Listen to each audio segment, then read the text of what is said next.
was going to try and think of a different intro. Don't say So it are back. you going to like, We are back. do you edit it? Or No, is this it is just raw. This is raw? now recording. This is now live. Please do not swear. Now you can swear. If you don't want, we swear. You don't have to. It's not a rule. I think all my followers are over like 16. Yeah. All my many Instagram. Oh, fuck it. All right, so we're back. Another episode, Make It Mastermind podcast. This week we have another special guest. We have Bethany Rushworth. Hello, thank you for having me. Yeah. So if people don't know too much about you, do you want to give people a bit of an intro and then we'll start getting into it? So for those of you who are not scared of dentists, I'm a cosmetic and general dentist based in Leeds.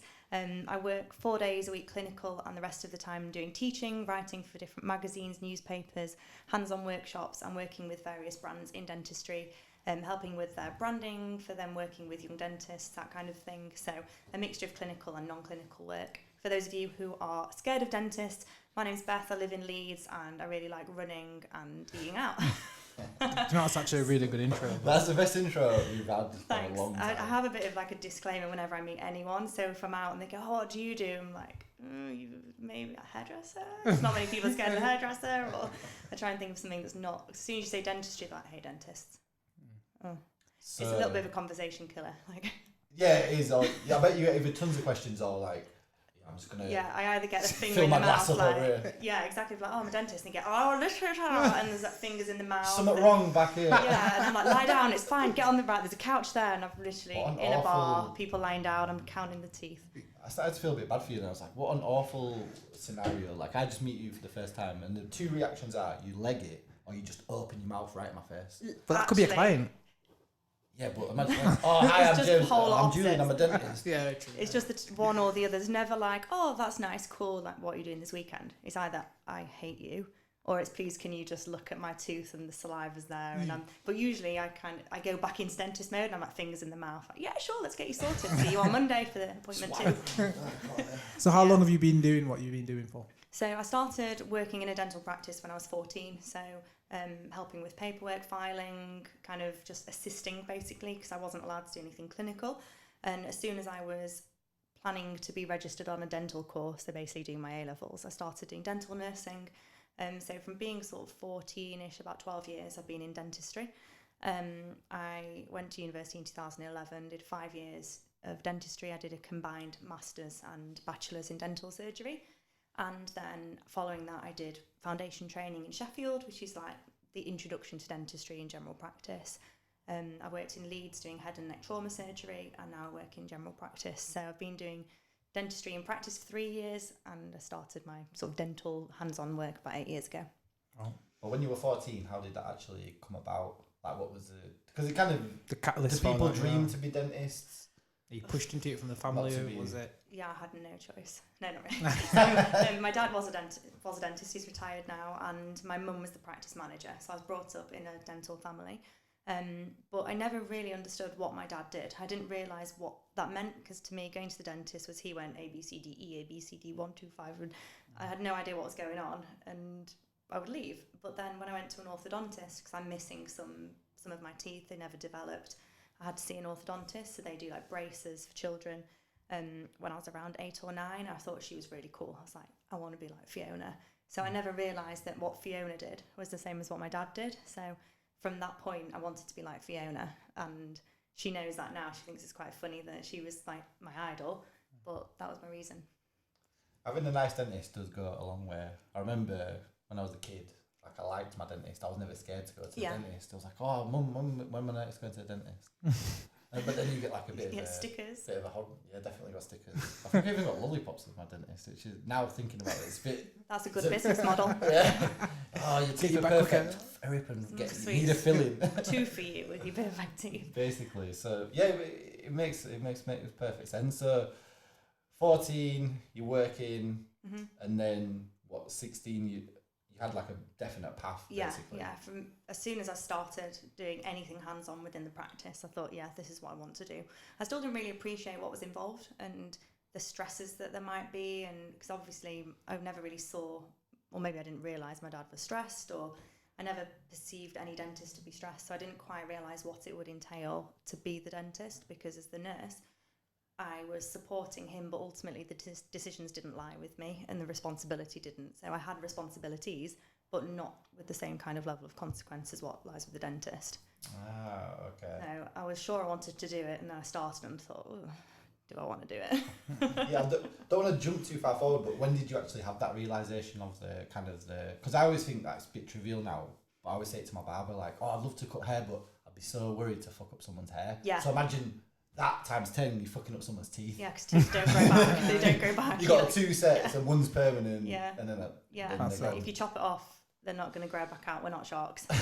But we can, like, put stuff on them to make them look like they've grown back, but not really. So probably during university, so from day one, well, maybe not day one, term one, you have patients, and the public's perception of what you can do, what you're capable of, is quite different to maybe what you can do. So they expect to just walk in and everything be perfect. They kind of maybe don't realise you're still learning.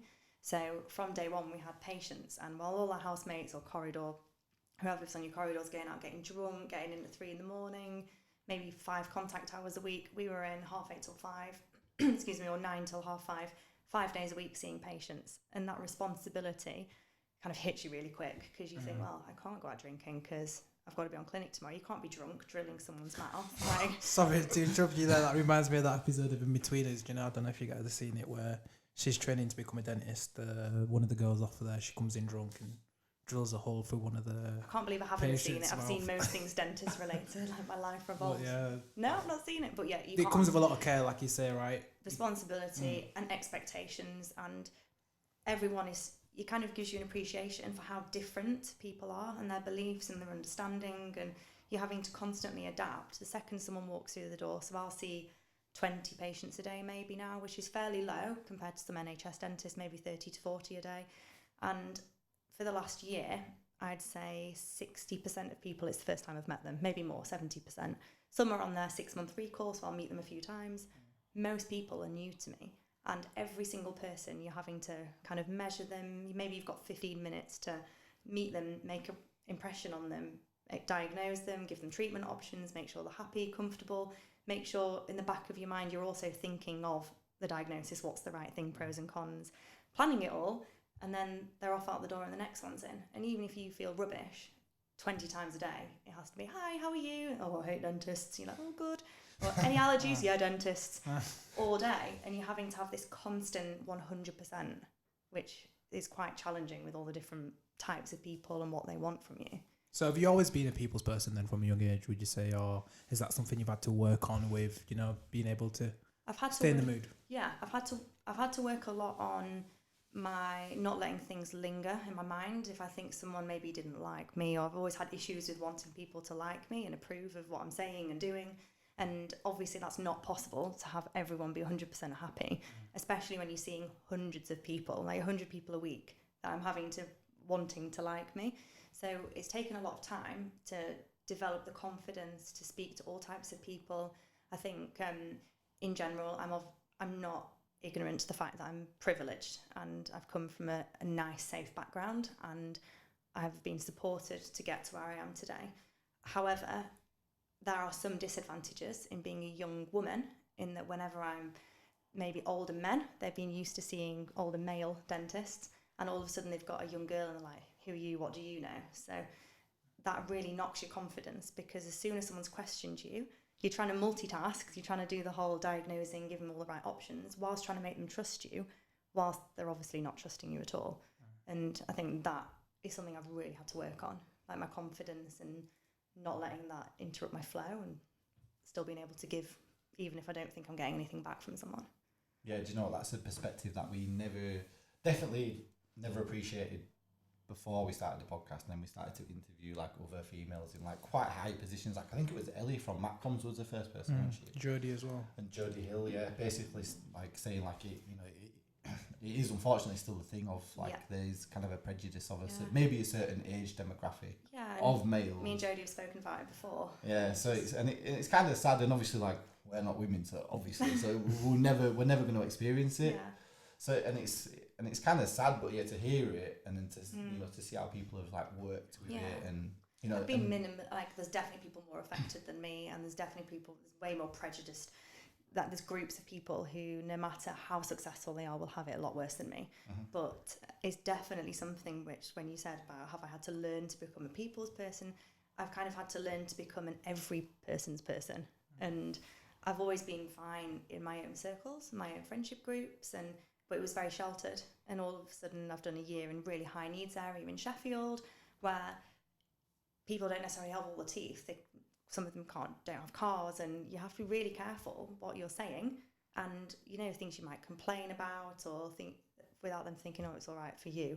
And most people are always going to think that because I'm a dentist, and they just think, well, it's all right for her, she's a dentist, because they don't understand necessarily what's going on for me. So yeah, definitely. So when you say high needs, yes, what does that for us? Like I have no idea what that. So actually high means. need would be, if a low needs area, people maybe need a checkup, occasionally some treatment. They're usually quite well educated about dentistry, their general health, usually lower risk factors, more affluent areas. Sure. High needs are people who have a lot of health needs, a lot of dental needs, and need a bit more support. So an individual may need a lot of treatment and a lot of care and a lot of explanation. So more in need of healthcare in general.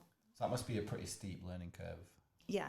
To take that on it. I guess you were still quite young when it's Sheffield, so you were still training. So my Sheffield job, I'd just finished my degree, so I was 23, and I'd never really experienced much like it. The dental hospital's still fairly sheltered, and the area I was from was nice. The practices I'd worked in were nice. It was still a nice area I was in, but it was a big change of mindset, and in terms of what people could afford as well. And we didn't charge for treatment in the dental hospital, and the job was an NHS job, so lower fees than obviously a private dentist, but the £20 was sometimes an issue for people, and that's something I'd never even thought of before. And discussing costs and saying, well, it's just £50 today.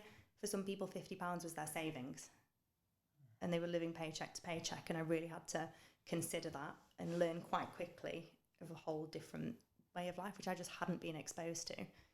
I'm lucky to say that, but also embarrassed to say that I was so unaware.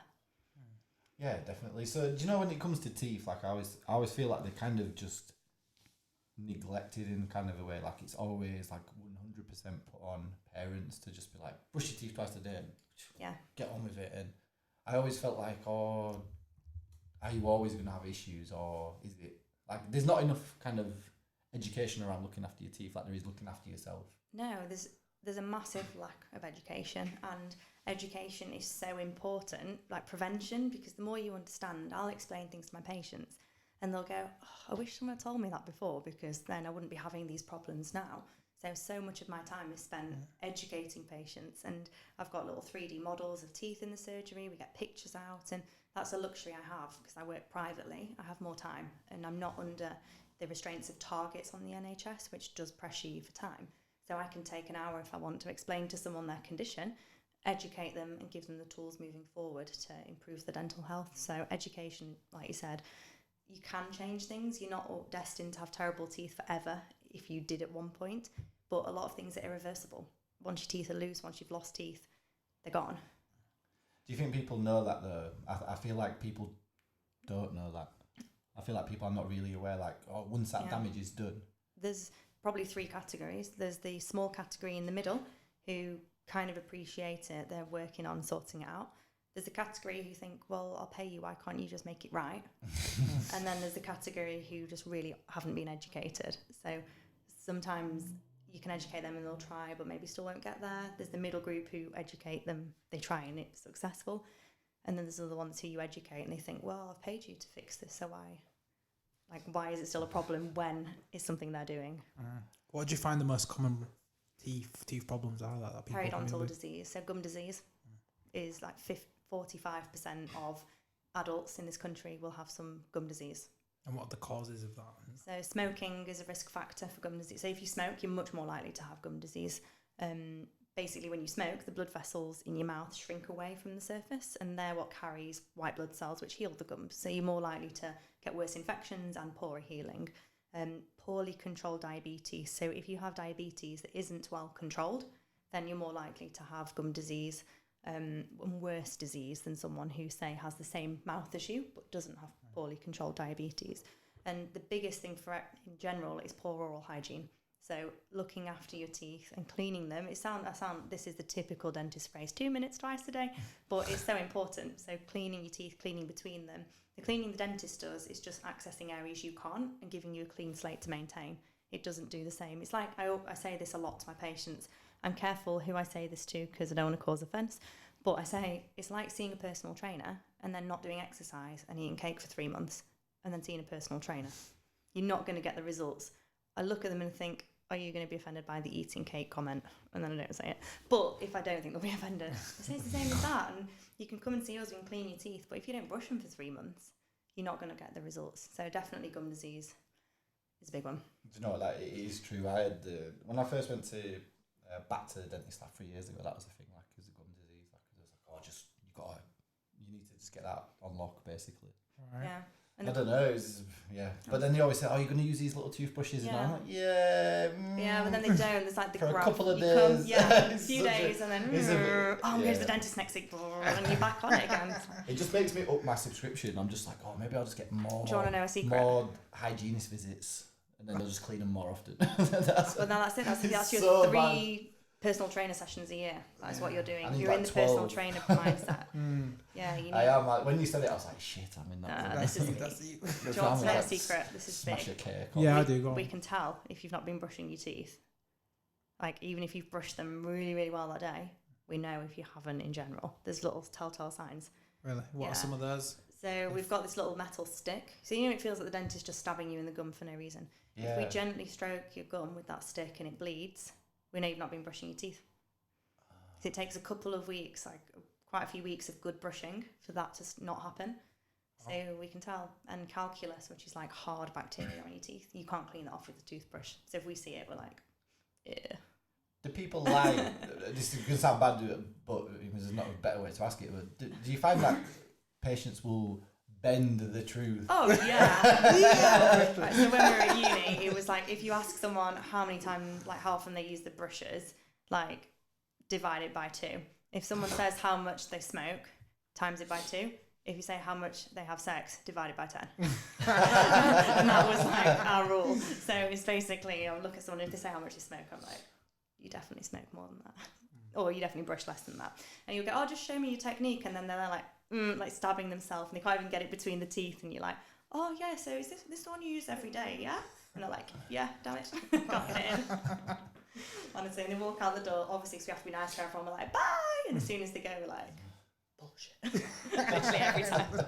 So many times. Do you know, it's nice to see the other side of it, because I go in there and I fucking lie as well. Yeah, but we know, so you're one of those, he walks out the door and we're like, do you know who's in next? Bullshit. Bullshit, James is coming. Here he is. Like, hi, and I'm going to ask him if he smokes. Do you smoke? No. Oh, okay. Sorry, what's that in you? Oh, it's just my lighter for my candles. You're like, give me £5. It's weird, right, though, how it's weird that we will lie. people lie about it, but then I don't know. They know it's a problem, but not do anything about it. And the dentist is like a total stranger that wants to help you. So it's like the best person to tell the truth to, and they just fucking lie anyway. Yeah, they just lie. So then we're like, okay, you need no advice then. But there's certain things, like if you smoke, your gums don't bleed as much. So it masks the fact that you've got gum problems at home. So you think, well, my teeth don't bleed when I brush. But that's because the blood vessels, like I said, shrink away. So you don't get that bleeding. We can do measurements that show that you have got gum disease. So it's still really important, even if you don't think there's problems, that you're honest and that we can then figure out what's going on. It's pretty interesting, like a little hack. Yes, everyone. Dental hack, tell the truth. But even if you don't, we still know. Yeah.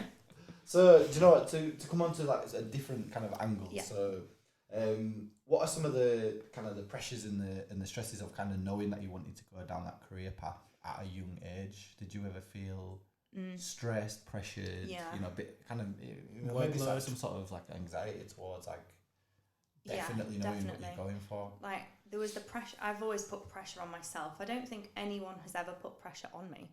I put pressure on myself, and because I told everyone I wanted to be a dentist. Like it was common knowledge. Everyone knew, my teachers, pretty much anyone I met. Hello, I want to be a dentist. I did my GCSE graphics project on a dental phobia welcome pack for kids. So everything revolved around that. So there was the pressure on myself, again, worrying what people would think about me.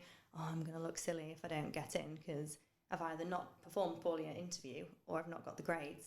So there was that pressure that I told everybody. I still do that though. If there's anything I want to do, I'll tell everyone and then feel stupid if it doesn't happen. But I'm a lot more happy with who I am now. I don't feel I have to prove something as much. There's also the pressure of the grades because you needed 3 A's at A level. I really struggled with chemistry. I'd say 80% of my study time was on chemistry and then biology and art. So there's definitely that pressure of having to get a specific grade, and there was no flexibility. There wasn't, well, if it doesn't go to plan, this uni will accept lower. It was all or nothing, so that was a pressure. And also kind of not following my dad's footsteps, but knowing that he'd done it, I was worried if I struggled, he'd think like, well, I didn't struggle. So I'd feel almost silly, but that was never a problem. They've always supported me when I have struggled. Yeah, so it's I don't know because I didn't do it, but it's kind of sticking at something and then at a young age knowing you want to do it, and then it's such a prolonged period. It's long. I'm gonna be a bit of a cock now and ask that. Did you ever think, I don't want to do this anymore? I'd rather do something easier. Yeah, and I still do. All right. I love my job, but there are days or times where someone walks out the door like, bullshit James, and I think, why am I doing that? That's gonna fucking stick now. Cut that out. So we'll basically, someone will walk out the door, and I've been left in tears before by patients, and they'll go out the door, and you just think, I can't do this like forever, and things you don't, like the drill that we use, again, don't listen if you're scared of dentists, but the drill we use can cut through bone because it's drilling teeth. Teeth is the strongest things in the body. So they're diamond, they can cut through bone. So you've got someone lying there and they keep going every time the water comes on and dodging. And you're immediately like, right, just try and stay as still as you can. But that patient has the expectation you're going to do that treatment and get them out of pain. But they don't really understand. They're diving the head about, they keep sticking the tongue out, and you're trying to, you rest your finger on an adjacent tooth or whatever so you can't slip. But my heart will race when that's happening, and you're thinking, you don't want to catch them. It'd be number one painful, but two, I don't have time in my day to start sewing that mess up. So you're just there like, you can feel your heart racing, and then someone might complain. I've had complaints before to the practice, and sometimes it's maybe a miscommunication. Sometimes it's mainly expectations of what they expect from you, and it can be really stressful. So there's still times today where I think, do I want to do something with less stress? But all jobs have stresses, and at the end of the day, the pros outweigh the cons. And I think you can get carried away with it and let it stress you out, or you can make certain changes, which I've done, to minimise those stresses and to make my day more comfortable and able to cope. So how do you minimise the stresses, and what have you put in place to actually minimise working those? hours? So like I said at the very start, I do 4 days clinical. I alternate 4 days and 3.5, but I finish at 7, so do 8:30 till 7. So my hours are still pretty much the same, but I have a longer recovery period, so 3.5 days or 3 days. I feel much more rested doing it that way. Last year I did 5 days a week, and when I was on call I was doing 4 sort of 13-hour days a week or 13-hour nights a week, and I found this way is much better because I have that time to recover. I get home and I've got time to do other things, so I'm not counting down the days till the weekend anymore. I'm sort of maximising the time I'm at work, and I'm enjoying it, but I do have that away time. I'm also so much better at keeping things in perspective. So I've got this, you can either say a 3-minute rule or a 5-minute rule. I think I might have mentioned this to you guys before. So anything that's stressing me, I look and say, is this still going to bother me in 5 seconds, 5 minutes, 5 hours, 5 days, 5 years, whatever. And that allows me to allocate a certain amount of stress or worry to that thing. So if something's happened, like someone's annoyed with me and they stomp off, I think, is this even going to bother me in 5 hours? Maybe I'll still feel a bit sad that they didn't like me. In 5 days, do I care that bullshit James doesn't like me? Maybe not. I'm probably not going to be thinking about it in 5 days. So that really, really helps me sort of look from the outside and calm myself down and allocate a proportionate amount of worry or stress. So things like bereavement, I don't think, when we say like everything happens for a reason and there's a positive in everything, there's not a lot of positives in a bereavement. But I'd say, this is probably going to affect me in 5 years. It's probably still going to affect me in 50, so fair enough, allocate some sadness and worry, upset and stress to that. But someone pulling out in front of me and honking the horn, I'm not going to be thinking about that in 5 minutes, so it doesn't need my time. So I'm very good now at allocating sort of proportionate amounts of upset to different things. Yeah, I guess you got to be quite mindful to do that though, because you have to be able to take that kind of wanting to 30,000 react. foot view, yeah. Yeah, wanting to react straight away. Someone's like, Yeah. oh, that was, you know, bullshit. You drilled my head open. Or, you know, Drilled whatever. my head open all the time. It happens on a daily basis. Frequently, but I've got a cupboard of just drilled open heads. I'm like, it's just you kind of scared me with the drill thing there. I was like, oh, drill through bone. Diamond hell. tip. But yeah, back to the point is, you have to. I guess you have to be able to take that. Do you do any? Basically, what I'm trying to get at is, do you do any kind of mindfulness practice? At what point did you try and be able to take that, like Julian says, that 30,000 feet view of things and put stuff into perspective before you react? Yeah. Because you have that instant, like, the instant fuck reaction you, is like, still there. no. That's there. I've still not overcome that. And I don't know if you've read Steve Peters' Chimp Paradox, where you've got your chimp and your computer, I guess. So for anyone, brief summary, if you've not read that book, you've got your chimp, which is your immediate reaction to something, and you've got your computer, which is where you think it through properly and logically, I guess. And my chimp is out of control.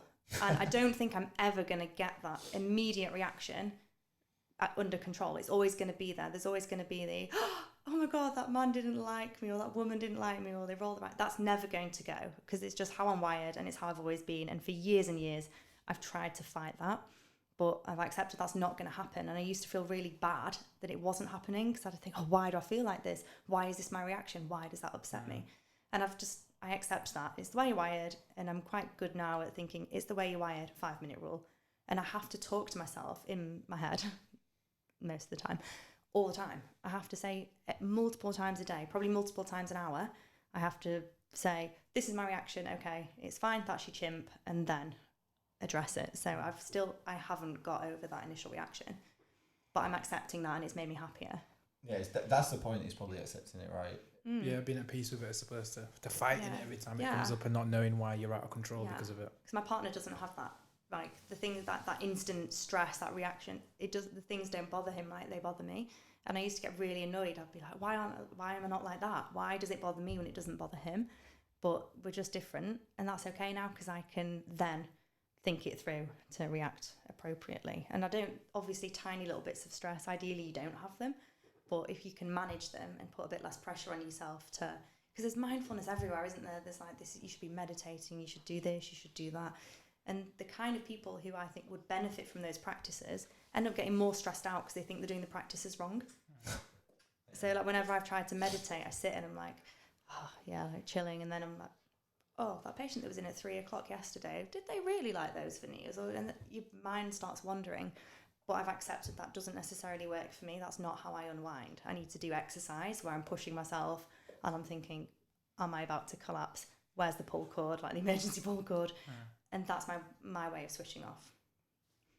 That's the best way to do it, though. Is like we've had, so since, like, to give you a bit of a breakdown, like, since we started the podcast, like mindset, mental health, it's all come up pretty naturally. Yeah. I guess we kind of started as that. It kind of started coming out into like the more the public eye, I guess, and it just came out organically that way. But everyone deals with it in a different way. Yeah. So everyone can look at you and say, "Oh, well, I'm gonna try that." Might not work. Like, there's no set template that'll work for everyone. It's no, and that 5-minute rule, some people might go, yeah, that person rolling their eyes will bother me for the next 5 years. In which case, that 5-minute rule thing won't work if they're going to allocate a disproportionate amount of stress and worry to something. But I think it's going to be a work in progress for most people. And what you see on like social media and TV, that kind of thing, isn't necessarily how somebody is actually coping. So yeah, maybe they are meditating, but it might not be working for them. And I think it's okay to say, actually, it's a continuous process, and for you're always learning, and what might have worked in the past might not work now, because as you grow and different things stress you and different pressures, you might need different coping strategies. And I think we shouldn't be ashamed of that or worried about that. You think, okay, we just need something new. Yeah, absolutely. So with mental health, it sounds like, I've learned within the past 30 minutes that being a dentist is pretty stressful. I thought it was pretty easy. Like, I just turn up and, quick bits and pieces and then pay him a wedge and leave. Yeah. But, all right, there's more to it than that.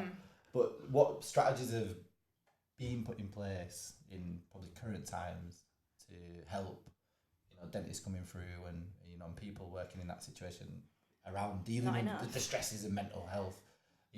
Maybe not even mental health, just mental well-being in the workplace. Is there stuff there? Does there need to be more? It's getting there. There needs to be more. And I think over the past few years, I've definitely seen a surge in that kind of thing. So there's the Dentist Health Support Trust, which is a really great charity.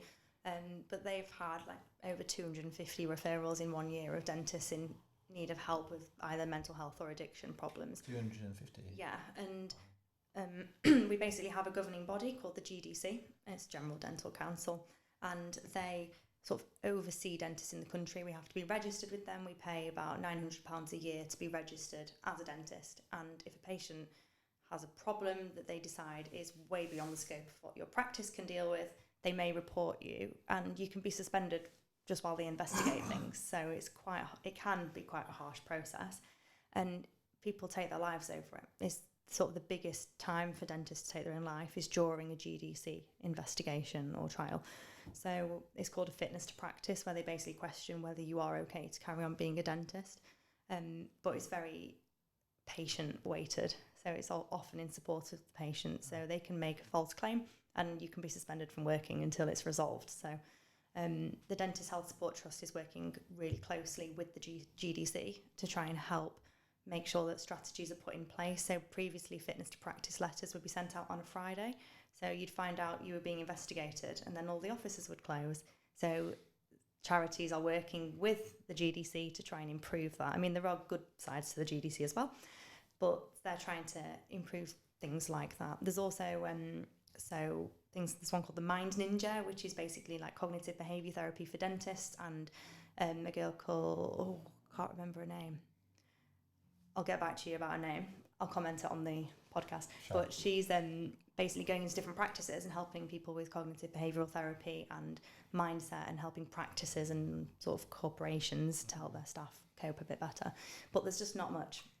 It sounds like an awful time, really. Well, that's even in the workplace, in highly pressured jobs, it's something that people should have, especially if they've got people's lives at stake. Yeah, there's not a lot, and don't worry, here he comes. Got a visitor. He did it on the last one, he'll do it now. He's thirsty for fame. Come on, Crash. Can I see him? Okay. Straight in, man, he knows now. He knows where the camera is. He does. Hey. He does love females as well, doesn't he? Yeah, he does. She's getting married, mate, unlucky. Sorry. There's room for a dog in our life. Alright, you're in luck. But yeah, like you said, in the workplace in general, excuse me, I think let's get down.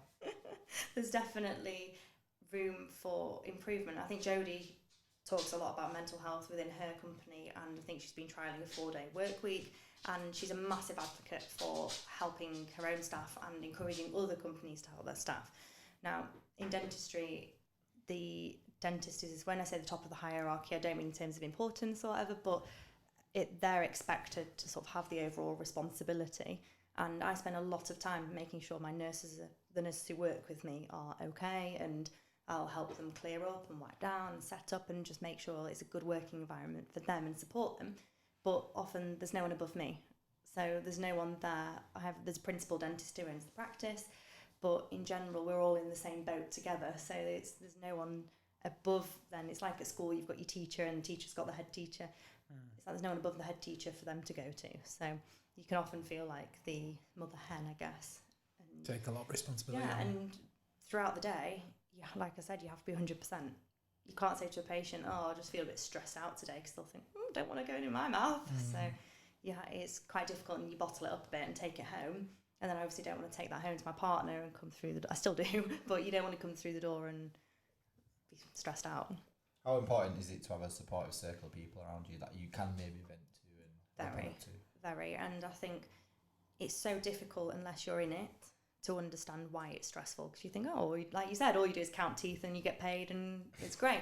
So until you've kind of been in it, even like I said, my dad was a dentist and I still didn't get it because I hadn't felt that responsibility. And when I worked in the hospital, I found it stressful because it was more life or death because of the job I was doing. It was trauma on call. People could bleed to death. People could die. And I found that less stressful when I left work because I felt the book didn't stop with me overall. And now as a dentist, it does. So I find it more stressful, and having family to talk to. My parents are so supportive.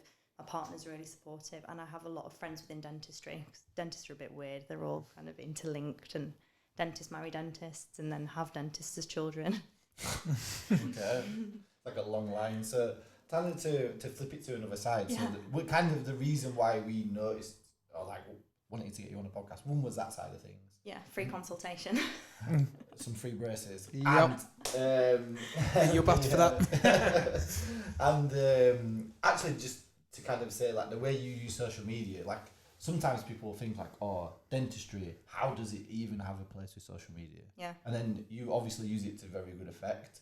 So I wanted Thank to kind of ask you, when did you make that conscious decision to start putting out content, and why, and or just kind of explain it to us, like. And how's the feedback been as well? And kind of since when as well, like we can gauge that. I can't remember when I just started doing. I deleted my Instagram at the end of uni because I felt like I was comparing myself to people, and I was worried what people would think. So I was the typical, I only got 6 likes on that. Or I think everyone goes through that at some point. And when I went to Australia, the year I finished university, I went to visit my friend and my brother who were living out there. And I got it again to sort of share the pictures of the trip. So I thought, I'll use it to upload pictures. Forgot to upload the pictures, so came back and uploaded like 15 on one day and got 0 likes again. So it kind of started the problem again. And after I finished that summer, I went back into work, and whenever I posted anything to do with work, people were quite interested. And I think it's a little bit like a fly on the wall of something, like you said, you didn't really know much about it. People were being like, oh, I never knew that, or what about this, what about that? And I started getting contacted by different companies who were interested, initially really small, so maybe someone with 50 followers being like, oh, I've just started a blog, can you, and it's not all about followers, but can you write me something for my page? And I was more than happy to help, so that allowed me to put content out there. And then someone would come across that and ask me to write for theirs, and it sort of spiraled. So the more I did, the more people would see that, because say one thing's read by 100 people, then there's those 100 have seen it from one article, and then you write for one of them, and it just gets bigger and bigger. There's definitely people who utilise it better than me, I think, in terms of professional production of things, and that's something I would love to be able to do. But you also have to think, like, what is the benefit of that at this stage? Because I don't get very many patients from social media. It's more educating people and students as well. So I have quite a big student following of people who are wanting to be dentists or going through dental school, or young dentists. And I've done quite a lot in my career so far, I think. Without blowing my own trumpet, I've done a lot of stuff, and I get asked a lot for advice on how to do the same kind of thing and how I've got where I am. So not saying I'm so far on, but as in how I've had some of these opportunities, or how I've made some of these opportunities for myself. So it's mainly people who are wanting advice and help. Yeah. Would you have needed a person like yourself when you were coming through uni to follow on social media? Would it have helped? Do you feel like it's people obviously following you for a reason? Seeing your own content from someone else. Sometimes kind of I worry about what I post, that it's not an accurate representation of real life dentistry. And like the things I'm saying to you, obviously, it's fine for everyone to know that, but you have to think about what you're posting. You don't want to be posting the negative side of things. And like, again, I said at the very start, there's the whole, oh, it's all right for you. And if I'm being followed by lay people, so non-dentists, non-dental students, they still might not get it. And if I start posting, oh, today was really stressful because, and you don't even understand the stresses, it just sounds a bit ridiculous. So to a lot of people, and also in the number of words, things can be misunderstood. So it's a bit easier when I can articulate it verbally compared to writing it down. So sometimes I do worry that people will come out of university and think, well, how come I've not achieved that? Or I often get messages saying, oh, I feel like I've not been that successful, like you've done all this stuff, and they don't see what goes on behind closed doors. They have probably done loads of things I've not done, but it's very easy to compare yourself. So I think it might have been a bad thing for me when I was at uni if I was following someone who seemed to have it all together, because I don't have it all together. Like, there's still days when I'm really stressed. There's still times where I think, is this more stressful than it's worth? There's times when I do a filling and think, I've seen a better one on Instagram that someone else has done. And you're learning your whole career. You can never know everything in dentistry. There's just so much, which seems ridiculous, like 32 teeth, what is there to know? But there's always new techniques. Some things are physically difficult, clinically difficult to actually do. And you're working with all different materials, the constraints of someone's mouth, they're laying down upside down and backwards. So it's quite hard. And there's still times where I think, oh, I'm not a very good dentist. And then another patient will come in, they'll give them the mirror, and they're like, oh, wow. And I'm like, yeah, I'm the best dentist there ever was. My mum texted me last week, actually, saying, like, how's the worst dentist in the world today? And then she put, oh, sorry, I forgot you're the best dentist today, aren't you? Because it can be that, like, within one day, I was, like, up and down. I think it's pretty refreshing because I would say, if I looked at your social media, I'd probably say, like, you do have it all together. It's pretty well polished and like it comes across really well. Yeah. So for you to actually sit here and be honest, like it's great because that's the like we always say it's like the horrible side of social media. Like people come in, they see their Instagram, extreme. Like, oh my god, this like they're killing it, and they'll sit with us, and then the mics will be on and we'll talk, and then it turned off, and some people will stay for 10 minutes or they'll stay for like even an hour, and you see both sides of the coin. And you're like, oh, do you know what? If you're a little bit more honest or open up a bit more, it'd be useful for people to see both sides. For you to actually sit there and be like, sometimes I just don't want to fucking do it. And that's good because like we both work in sales, and I'll be honest, like some days you might take shit off a customer, like you probably know, and you just think, yeah, you think it's just not worth really this to get one life. Yeah, like what's the point? Yeah. But then other days, it's great. It doesn't mean that. It doesn't mean the overall picture isn't. I love being a dentist. I'm really happy. I'm confident. I'm happy with my life, and I've achieved plenty for where I'm at. But that doesn't mean there aren't other days where I don't feel happy or I don't feel confident. There's certain scenarios I'll walk in. I don't like going to like networking things where I don't know anyone, and you walk in and everyone's kind of stood in groups. And you think, okay, where's like I'll get a drink, so I've got something to hold and maybe get some food and be like, oh, are you having chicken too? Ooh. So you've got something to talk about, and that makes me anxious. I don't feel confident. But then I'll walk into a room of students to do a lecture, and it's like, yeah, I finished dental school, I passed my exams, bow down, because you've done it, and you know that they've come to your lecture because they think, oh yeah, she's really good, we want to learn from her. So it gives you that confidence. So I'll walk in and be like, yeah, sorted. Put me in a room then lecturing, which I've done recently, to dentists, all older than me, all actually more experienced than me, and you question yourself. You think, are they thinking, oh, what does she know? And so my confidence can be up here or it can be down there. It just depends on circumstances. Great point, that. It is. Have you ever explored the avenue of kind of mentoring young students coming through? Because you're saying there's not enough support out there for mental health, and I'm not saying you have to be like go down the whole like professional route of it, but in terms of like kind of coaching people in a way. I do that. So I thought you did, and I was like, I can't go on your Instagram right now. Must have been some other girl. My favourite line must have been your other girlfriend. So harsh. But I did a life coaching qualification online. It was I think 56 hours of online lectures, workbooks, and sort of assignments. The assignments weren't marked, you just worked through them yourself to get a better understanding of helping other people and structuring coaching. So I thought I developed pretty good systems and ways of dealing with things for myself, but like I said before, there's different things will work for different people, and I also didn't have any formal structures or things which I knew were official ways of doing things. So I did it initially for my own education and to kind of cement what I'd learned over years and years of struggling with being anxious myself about things and over worrying. I still worry about things that I probably don't need to, but things I had learned myself over the past, say, 8 years, I decided to do the training to bring that all together.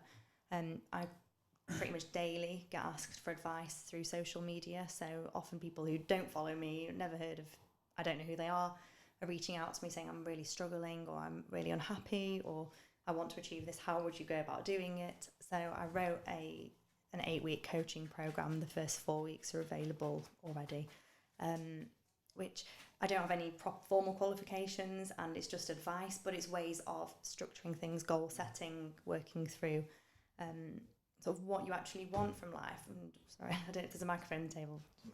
You're all very good. Working your way through things and identifying what you actually want from life, because in dentistry there's certain things which are deemed to be meaning success, but they might not be important to you, and it's really, really easy to get carried away with it and not follow your own path and start thinking, oh, everyone's doing that course, I need to go and do that course. Is that course relevant to the dentistry you're doing? Do you care? Are you interested? But it's very easy to be swept along and lose sight of actually what is important to you. Yeah. That's it. I mean, that always comes up as well. Is like finding that right path to be on, and finding a route to focus on what you want to do. Like you always say, like when you were younger, I wanted to buy a car because I thought I wanted a car, and that's what people were doing or whatever. And really, you buy it, and you're like, Unless you mean I got a car when I was 16 and I wanted a car so bad. I got a job another job on top of my dentistry when I was 14 in a cafe, and they were so mean. Like so mean to me, and I used to be like, you want a car, and saved up £600, bought a Suzuki Swift that was probably 400 years old. Like it almost didn't have like an engine, no powered steering, no airbags, just basically a box on wheels. Bought it and used to sit on the drive, and I bought a little little radio for it that I could plug my phone into, my iPod into, and I'd just sit on the drive, and Mum and Dad would be like, where's Beth? She sat in the car. I couldn't even drive. Passed my test, drove it down the street, and the whole exhaust catalytic converter just dropped off onto the road, and I had to borrow £300 off Mum and Dad to fix it. Literally like day one, but there we go. I was just about to ask you how you park without power steering. That was the first thing that came to my head. I didn't. I just drove towards the curb and then dived out the window and left it to drift up and go off the curb. That's how you park at Bradford. But there were no airbags, so you could just crash it and the airbags wouldn't go off, so you were pretty safe. Oh, nice. That's it. There you go. That's my next car sorted then. £600 Suzuki Swift. Honestly, it was brilliant. It was like pink because it was meant to be red, but it had obviously just been in the sun so much it was like a weird pink colour. And my uncle tea cut it for me, and it was kind of red. It's like this kind of colour. That's like a pinky red. That's like a peach. Call it? It's like a peach. Peach. Bleached red. A bit of bleached red. Yeah. So before we wrap up, this is absolutely fun. I didn't know you could actually talk to a dentist for this long without them trying to charge you. It's because we normally have our hands in your mouth. You've normally got a chip and pin machine in your face or a drill, so that cuts through. I'm only joking. I don't have a problem with dentists. I'm just being twat. But if you could bullshit James. Again. I'm gonna be like, Julie, edit out every time. We'll turn it into a drinking game. When you're watching this, you have to do a shot every time someone says bullshit James. What I was gonna say is, if you could give yourself like a piece of advice, like your younger self a piece of advice from what you know now. Can I have two? All right. One would be, it doesn't matter what people think of you.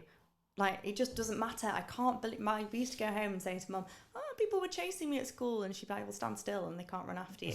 And I used to get so worried about what people would think. And I just wish that I could have done that then so much. And there's still times when I feel conscious about what people think, but so much more back then. And I just wish I didn't. And I'm always thinking, if I'm fortunate enough to have children, how will I actually get them to feel like that and to not worry what people think? Because I just don't know how. That's not my life question. My other piece of advice, more so for dentists and dental students, is just do more of what makes you happy. You might not know what your path is going to be or what you want to do, but if you're constantly just doing things that make you happy, you'll find that path. I haven't really planned out the way things have gone. I never thought, I'd want to do mentoring or helping my mental health. I thought I wanted to be a specialist restorative dentist in the hospital. Then I thought I wanted to go back to medical school and do head and neck trauma surgery permanently.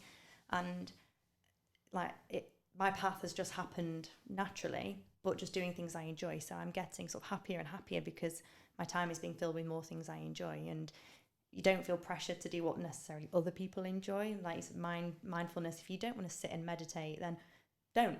Just do what makes you happy, because life's just too short. And at the end of the day, it's Jesse Itzler, who's a businessman in America. We did his Build Your Life Resume coaching course online, and he says you're on a bus and your life is being on this bus journey.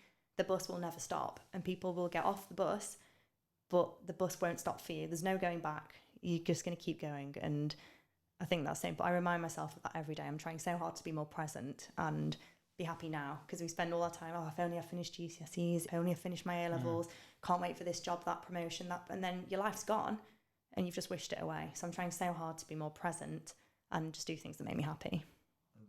Oh, that's like drinking tea, stroking dogs. Perfect. My happy place. Boom, that's a perfect piece to end on that. Thank you for having me. People want to find you, want to find your socials, where can they go for that? At please? Dr. Rushworth. I didn't think through that name at all, because the dots just makes no sense. At Dr. Bethany Rushworth. and my website is bethanyrushworth.com. Boom. Perfect. Thanks Thank again. you.